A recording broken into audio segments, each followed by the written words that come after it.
Hello friends, आप सभी का स्वागत है आपके अपने चैनल यूपी की शिक्षा में। फ्रेंड्स, इस वीडियो में आपको आरआरबी एनटीपीसी 5 अप्रैल के मैथ फर्स्ट शिफ्ट में जितने भी प्रश्न पूछे गए उन सभी का आपको एनालिसिस करवाया जाएगा। तो स्टूडेंट्स, जितने लोगों का भी अभी एग्जाम 6th फेज और 7th फेज का बाकी है वो इस वीडियो को पूरा जरूर देखें, क्योंकि अगली फेज में जो प्रश्न आएंगे उन प्रश्नों का बारे में पता चल जाएगा कि वो प्रश्न किस तरह के पूछे जा रहे हैं अगर आप इस वीडियो को देखते हैं, क्योंकि हर एक शिफ्ट में मिलते जुलते प्रश्न पूछे जा रहे हैं। तो चलिए शुरू करते हैं आज की क्लास। आज की क्लास शुरू करने से पहले मैं उन स्टूडेंट्स को धन्यवाद दूंगा जिन्होंने मुझे ये प्रश्न उपलब्ध कराए हैं, जिनमें से पहला नाम है वैभव का, पहला नाम वैभव का है और दूसरा नाम है अमन का। इन दोनों स्टूडेंट्स के माध्यम से मुझे ये प्रश्न प्राप्त हुए हैं, तो इन दोनों स्टूडेंट्स को मेरी तरफ से बहुत बहुत शुक्रिया। तो चलिए शुरू करते हैं। पहला प्रश्न देखिए क्या है। ए किसी काम को 10 दिन में करता है, बी उसी काम को 20 दिन में करता है और ए बी दोनों मिलकर उस काम को कितने दिन में करेंगे। देखिए, ए किसी काम को 10 दिन में करता है और बी उसी काम को 20 दिन में करता है। तो सबसे पहले इसका हम एलसीएम निकाल लेते हैं। इसका एलसीएम आ जाएगा 20। अब इन दोनों को एफिशिएंसी निकाल लेंगे या एक दिन का काम निकालेंगे। तो इसकी एफिशिएंसी आएगी 2 और इसकी आएगी 1।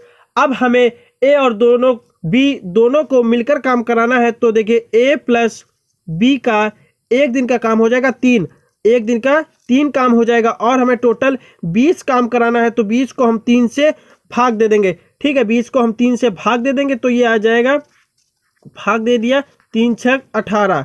ठीक है, ये आ जाएगा 3 छंग 18 और नीचे 2, तो ये आ जाएगा 6 सही 2/3 दिन। 6 सही 2/3 दिन भी हमारा आंसर है और 20/3 भी हमारा आंसर है। अब चलते हैं अगले प्रश्न की तरफ। अगला प्रश्न पढ़िए क्या है। दो संख्याओं का एलसीएम 60 है, एचसीएफ 30 है और एक संख्या 12 है, तो दूसरी संख्या बताइए।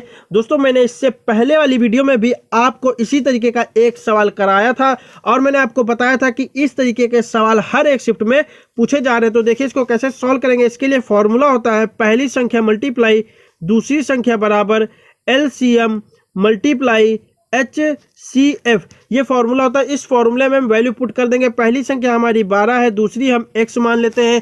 ठीक है, और अब यहाँ से देखिए एलसीएम दिया है 60 और HCF दिया है 30, तो ये कट जाएगा 12 पंचे 60 और 3 पछे 15, तो x बराबर आ गया है 150। दूसरी संख्या हमारी आ गई है 150।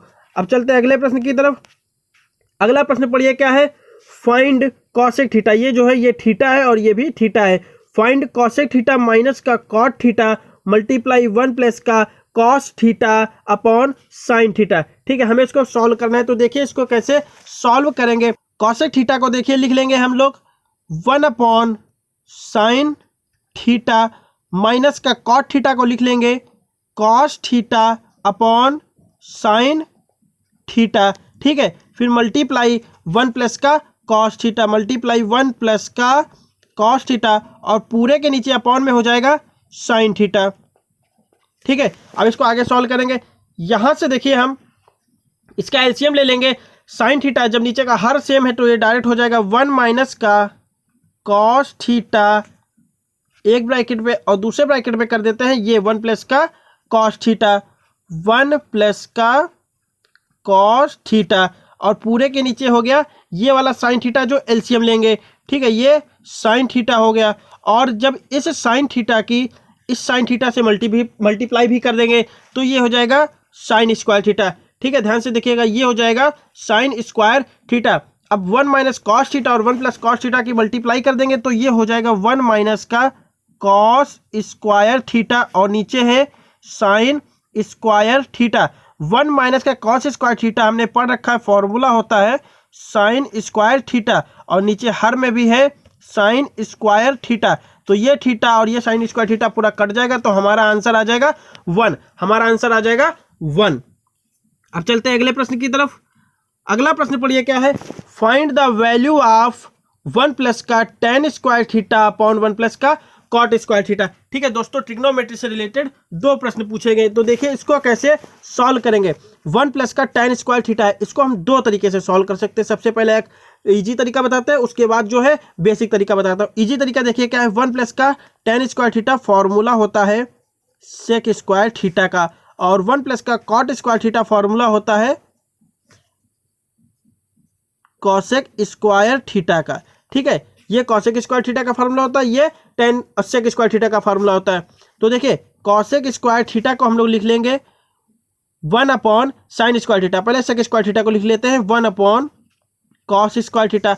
अब देखिए कॉसेक स्क्वायर थीटा को लिखेंगे 1 sin स्क्वायर थीटा, मतलब इसके बटे में लिखेंगे 1 sin स्क्वायर थीटा, तो इसको डायरेक्ट लिख देते हैं sin स्क्वायर थीटा, ऊपर चला जाएगा। ठीक है, sin square theta upon cos square theta बराबर क्या होता है, tan स्क्वायर थीटा। तो हमारा आंसर आ गया है tan स्क्वायर थीटा। ठीक है, ये डायरेक्ट ट्रिक से हो गया, फॉर्मूले से हो गया। अब दूसरा तरीका देख लीजिए, दूसरे तरीके से इसको कैसे सॉल्व करेंगे। तो दूसरा तरीका देखिए इसको कैसे सॉल्व करेंगे। 1+ का tan स्क्वायर थीटा है, तो लिखेंगे 1+ का tan स्क्वायर थीटा को हम लोग तोड़ लेंगे sin square theta upon cos square theta में। sin square theta upon cos square theta में हमने इसको तोड़ लिया है, और अपॉन 1+ का cot स्क्वायर थीटा को भी लिख लेंगे 1+ का cos square theta upon sin square theta. ठीक है, अब यहाँ से देखिए हम इसका एलसीएम ले लेंगे, इसका एलसीएम ले लेंगे और इसका भी एलसीएम ले लेंगे, तो इसकी से मल्टीप्लाई करेंगे तो ये हो जाएगा cos स्क्वायर थीटा प्लस का sin स्क्वायर थीटा, और अपॉन में हो जाएगा cos स्क्वायर थीटा। पूरे के नीचे इसकी से मल्टीप्लाई करेंगे तो ये हो जाएगा sin स्क्वायर थीटा प्लस का cos स्क्वायर थीटा, और पूरे के नीचे sin स्क्वायर थीटा। अब देखिए ये cos square theta plus sin square theta हमने पढ़ रखा है, समका से एक मान होता है, और sin square theta plus cos square theta का मान भी एक होता है। तो ये sin स्क्वायर थीटा को हम ऊपर भेज देंगे डायरेक्ट, तो ये हो जाएगा sin स्क्वायर थीटा अपॉन नीचे हो जाएगा cos square theta. sin square theta upon cos square theta बराबर होता है tan स्क्वायर थीटा। तो हमारा आंसर आ गया है tan स्क्वायर थीटा। अब चलते हैं अगले प्रश्न की तरफ। अगला प्रश्न पढ़िए क्या है, एक वर्ग और वृत्त का परिमाप समान है। ठीक है, वर्ग और वृत्त का परिमाप समान है, तो देखिए वर्ग का परिमाप का फॉर्मूला होता है 4a, मतलब 4 × भुजा, और वृत्त के परिमाप का फॉर्मूला होता है 2πr। ठीक है, तो यहाँ से हम a और r में सबसे पहले संबंध निकाल लेते हैं, तो ये हो जाएगा a/r बराबर 2π/4। तो ये 2 से 2 कट जाएगा 2 बार में, तो ये आ जाएगा π/2। तो यहाँ से देखिए r का मान 2 हो गया और a का मान पाई हो गया। ठीक है, r का मान 2 और a का मान पाई हो गया है। अब इसको देखिए कैसे करेंगे, कह रहा है उसके आगे क्वेश्चन कह रहा है कि वर्ग और वृत्त के क्षेत्रफल में क्या अनुपात है। वर्ग और वृत्त के क्षेत्रफल का अनुपात बताना है, तो देखिए इसका अनुपात कैसे बताएंगे। वर्ग का क्षेत्रफल का फॉर्मूला होता है a², मतलब भुजा का स्क्वायर, और रेशियो लगा देते हैं यहाँ से रेशियो। वृत्त का क्षेत्रफल का फॉर्मूला होता है πr²। a का मान हमने क्या निकल कर आया था, पाई निकल कर आया था, तो ये हो जाएगा π²।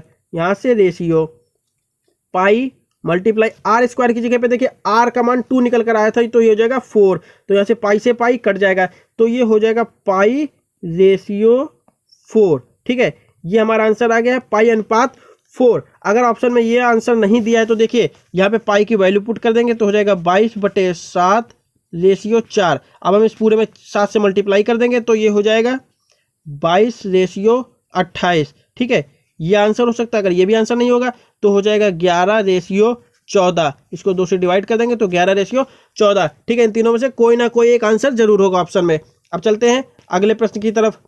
अगला प्रश्न पढ़िए क्या है, 20 सेंटीमीटर घन से 4 सेंटीमीटर के कितने घन बनाए जा सकते हैं। देखिए 20 सेंटीमीटर घन से हमें 4 सेंटीमीटर के घन बनाने, तो यहाँ पे हमें छोटे घन की संख्या निकालनी। ठीक है, तो यहाँ पे लिखेंगे छोटे घन की संख्या, छोटे घन की संख्या हमें निकालनी है। ठीक है, तो देखिए छोटे घन की संख्या हम किस तरीके से निकालेंगे, बड़े घन की संख्या से, बड़े घन के आयतन से, देखिए बड़े घन के आयतन से हम छोटे घन के आयतन को भाग दे देंगे। हमें देखिए जिसमें कन्वर्ट करना होता है, हमें जिसमें कन्वर्ट करना होता है उसको हम नीचे रखते हैं, तो हमें छोटे घन में कन्वर्ट करना है तो इसके आयतन को हम नीचे रखेंगे।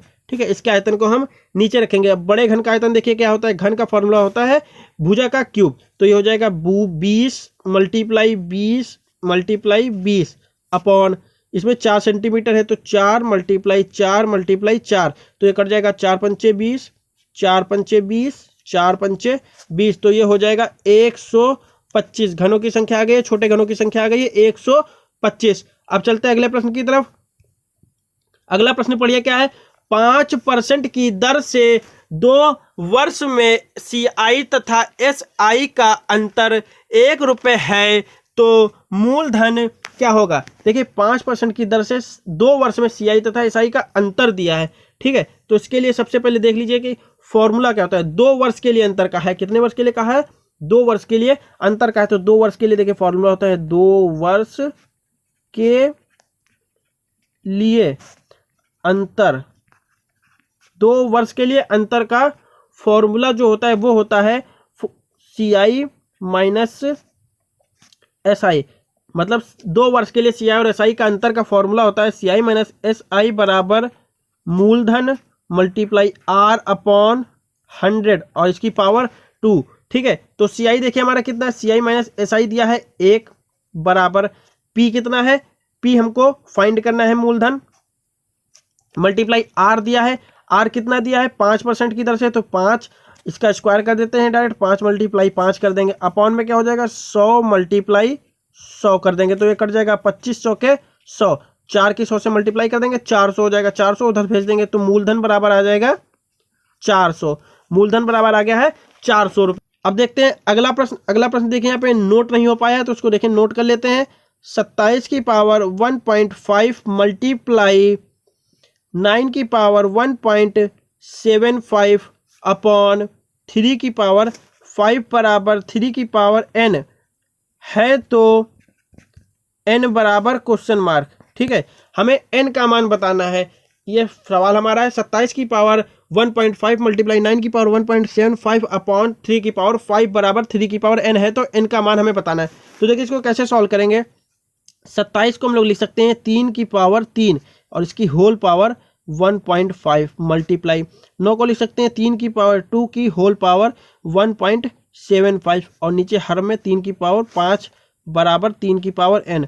तो ऊपर हम देखिए इन दोनों की आपस में मल्टीप्लाई कर देंगे तो ये हो जाएगा 3 की पावर 4.5 मल्टीप्लाई 3 की पावर, इसकी जब हम इससे मल्टीप्लाई कर देंगे तो ये हो जाएगा 3 की पावर 3.50, जीरो का कोई महत्व नहीं यहाँ पे, नीचे हर में 3 की पावर 5 बराबर 3 की पावर n, ठीक है। इतना हमारा आ गया 3 की पावर n। अब देखिए यहाँ से 3 की पावर इतना आ गया। अब इसके आगे सॉल्व कर लेते हैं। देखिए ये मल्टीप्लाई में है तो ये पावर जुड़ जाएगी तो ये हो जाएगा 3 की पावर 8 अपॉन 3 की पावर 5 बराबर 3 की पावर n, ठीक है। अब देखिए ये बेस जब समान है और ये भाग में है, भगा में है तो ये ऊपर चला जाएगा तो ये पावर इसकी घट जाएगी, तो पावर जब घट जाएगी तो ये बचेगा 3 की पावर 3 बराबर 3 की पावर n। इसमें भी देखिए बेस समान है, जब बेस समान है तो ये हट जाएगा और n बराबर आ जाएगा 3, तो हमारा आंसर हो गया है n बराबर 3। अब देखते हैं अगला प्रश्न। अगला प्रश्न देखिए क्या है, sum of root of equations x square minus 11x plus का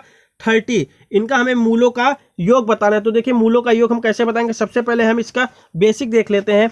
ये एक इक्वेशन होती है कि ax square plus bx plus का c बराबर 0, द्विघात समीकरण होता है ax square plus bx plus c बराबर 0। अब इसके लिए देखिए मूलों का योग होता है अल्फा प्लस बीटा, ये होता है मूलों का योग बराबर फॉर्मूला होता है माइनस का b अपॉन a, और ये होता है अल्फा मल्टीप्लाई बीटा, मतलब मूलों का गुणनफल। मूलों का गुणनफल का फॉर्मूला होता है c अपॉन a, ठीक है। हमें फाइंड करना है मूलों का योग, वो भी इस समीकरण से। तो यहाँ पे माइनस b की जगह पे हो जाएगा माइनस का ब्रैकेट में माइनस का 11 अपॉन, और a की जगह पे हो जाएगा हमारा 1, a की जगह पे हो जाएगा हमारा 1, तो ये माइनस प्लस हो जाएगा तो हमारा आंसर आ जाएगा 11, हमारा आंसर आ जाएगा 11। अब चलते हैं अगले प्रश्न की तरफ।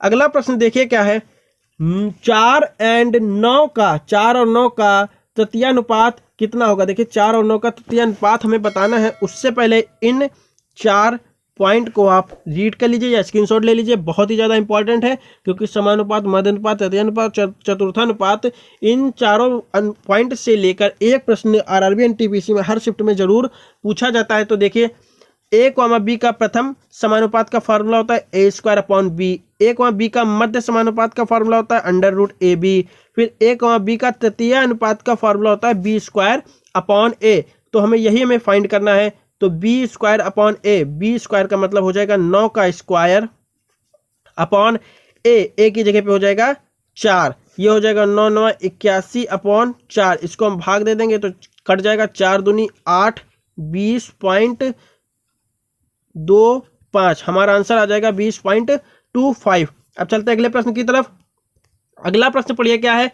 किसी वस्तु का क्रय मूल्य 1000 तथा विक्रय मूल्य 120 हो तो लाभ या हानि परसेंटेज में बतानी है। देखिए, सीपी हमारा दिया है, क्रय मूल्य हमारा दिया है, सीपी दिया है 1000, एसपी दिया है 1200। यहाँ पे एक जीरो बढ़ा लीजिए, 120 नहीं है 1200 है, ठीक है। एसपी हमारा 1200 है। तो सिंपल सा देख लीजिए, यहाँ पे लाभ हो रहा है, यहाँ पे लाभ हो रहा है, प्रॉफिट हो रहा है, वो भी कितने रुपए का, 200 रुपये का हो रहा है। तो हमें प्रॉफिट परसेंटेज बताना है। तो प्रॉफिट परसेंटेज बराबर 200 मल्टीप्लाई 100 अपॉन सीपी की जगह पे 1000 रुपये। तो ये कट जाएगा 3 जीरो से, 3 जीरो कट जाएंगे। तो प्रॉफिट परसेंटेज हमारा आ गया है 20%। हमारा आंसर आ गया है 20%। अब चलते हैं अगले प्रश्न की तरफ।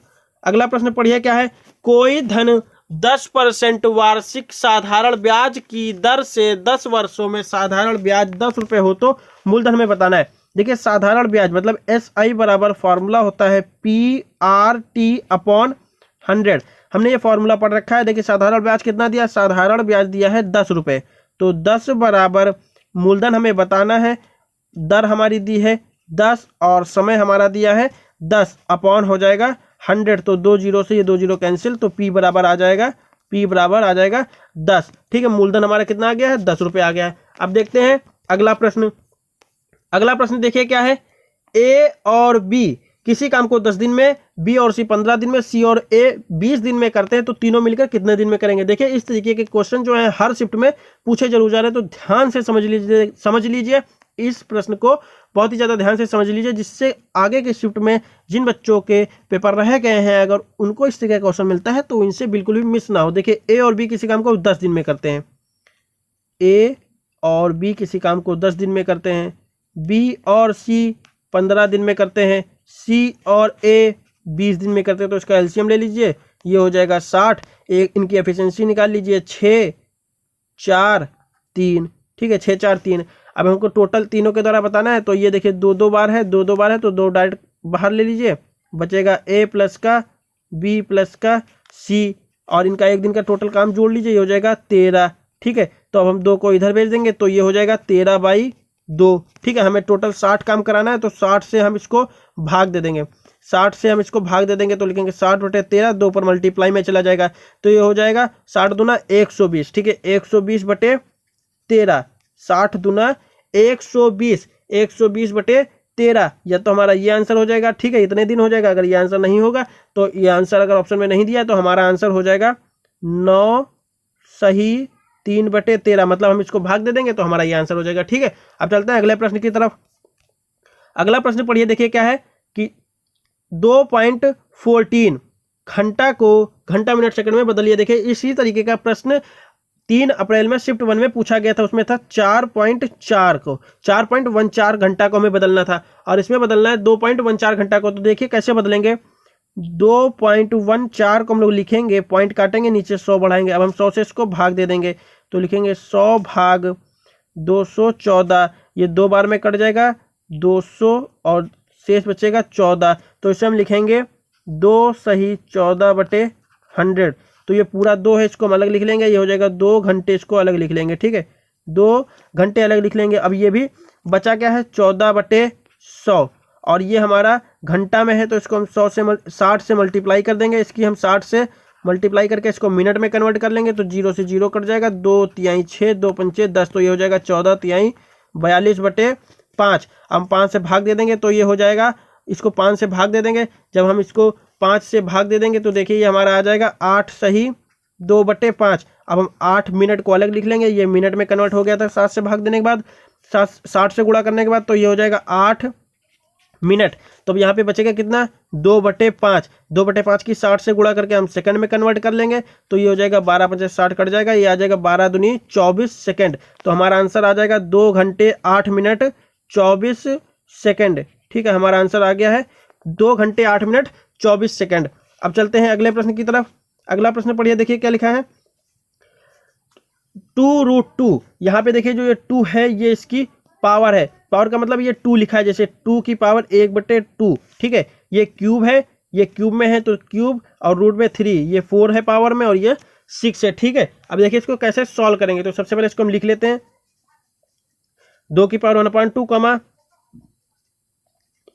3 की पावर 1/3, 4 की पावर 1/4, 5 की पावर 1/6। ठीक है, अब देखिए सबसे पहले हम इसमें पावर का एलसीएम ले लेते हैं, पावर का डायरेक्ट एलसीएम ले लेते हैं। तो 2, 3, 4 और 6, इसका एलसीएम हो जाएगा 12। इसका एलसीएम ने ले लिया 12। अब हम इन सब पावर से 12 की मल्टीप्लाई कर देंगे तो लिखेंगे 2 की पावर 1/2 मल्टीप्लाई 12, 3 की पावर 1/3 मल्टीप्लाई 12, 4 की पावर 1/4 मल्टीप्लाई 12, फिर 5 की पावर 1/6 मल्टीप्लाई 12। अब देखिए क्या हो जाएगा, 2 की पावर ये कट जाएगा 6 बार में 6 आएगा, फिर 3 की पावर ये 4 बार में कट जाएगा 4 आएगा, फिर 4 की पावर 3 और 5 की पावर 2।